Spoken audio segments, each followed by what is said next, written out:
Welcome to Vanajamani kitchen. இப்போது நான் பாம்பே அல்வா செய்ய போகிறேன். அதுக்கு தேவையான பொருட்கள்: அரை கப்பு கார்ன்ஃப்ளவர் எடுத்து வச்சுருக்கேன். அதை கரைக்கிறதுக்கு அரை கப்பு தண்ணி எடுத்து வச்சுருக்கேன்.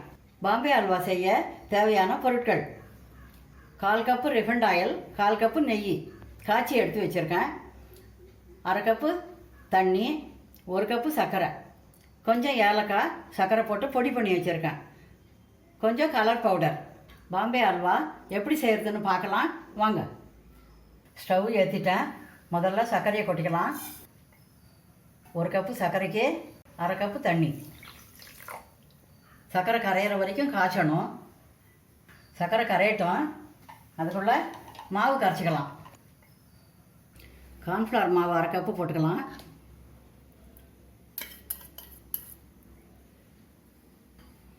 அரை கப்பு தண்ணி சேர்த்து கட்டி இல்லாமல் கரைச்சிக்கணும்.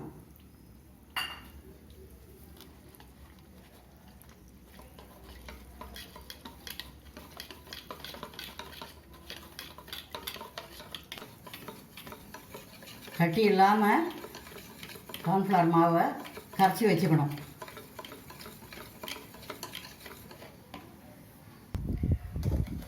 சர்க்கரைக்கு பாகுபாதம் தேவையில்லை. சர்க்கரை கரையிற வரைக்கும் இருந்தால் போதும். மாவை சேர்த்து கிளறிக்கலாம். சர்க்கரை கரையட்டும்.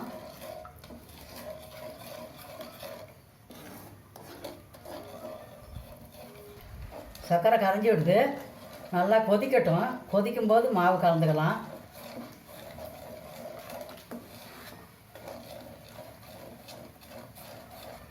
ஃப்ளேம் அதிகமாக வச்சு தான் காய்ச்சுறேன். இப்போது மாவு ஊற்றும்போது ஃப்ளேம் குறைச்சி வச்சுக்கலாம்.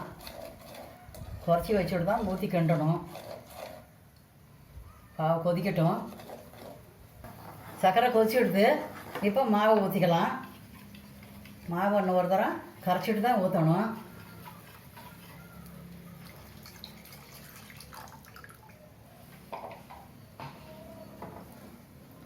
இப்போ தீயை குறைச்சி வச்சுக்கிட்டேன். குறைச்சி வச்சு தான் கிண்டிக்கினே இருக்கணும். இப்போ கலர் பவுடர் சேர்த்துக்கலாம்.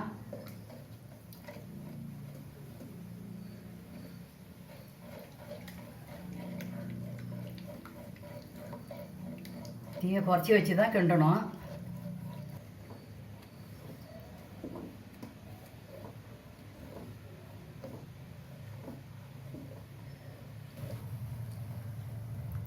கைவிடாத கிண்டணும்.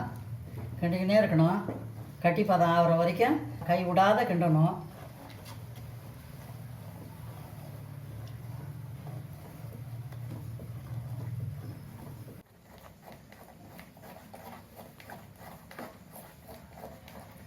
கொஞ்சம் கெட்டியாகுது.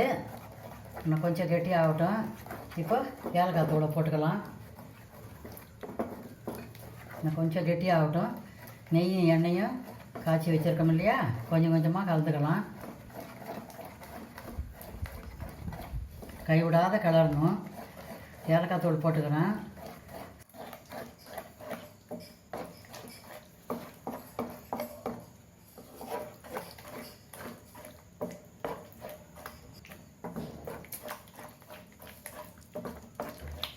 சுருண்டு வருது பாருங்கள் அல்வா. இன்னும் கொஞ்சம் நேரம் இருக்கணும்.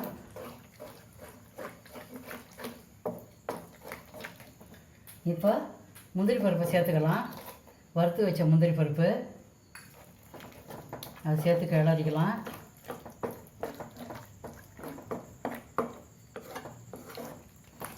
இன்னும் அல்வா சுருண்டு வரணும். இன்னும் கொஞ்சம் நேரம் வேகணும்.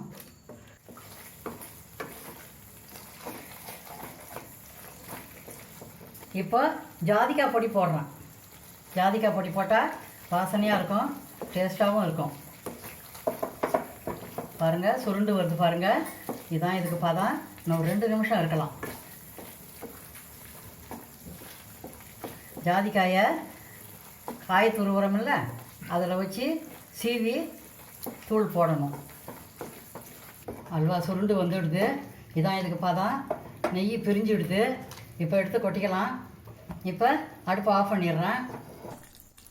அல்வா இப்போ சுருண்டு வந்துடுது. ட்ரான்ஸ்ஃபர் பண்ணிக்கலாம்.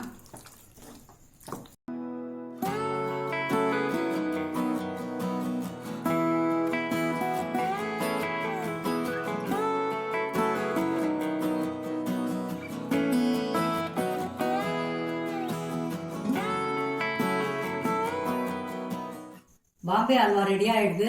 நீங்களும் இது மாதிரி வீட்டில் செஞ்சு பாருங்க. எப்படி இருந்ததுன்னு கமெண்ட்ல சொல்லுங்க. இந்த வீடியோ உங்களுக்கு பிடிச்சிருந்தா லைக் பண்ணுங்க, கமெண்ட் பண்ணுங்க, ஷேர் பண்ணுங்க. சுவையான பாம்பே அல்வா செய்து சந்தோஷமா சாப்பிடுங்க. தேங்க்யூ.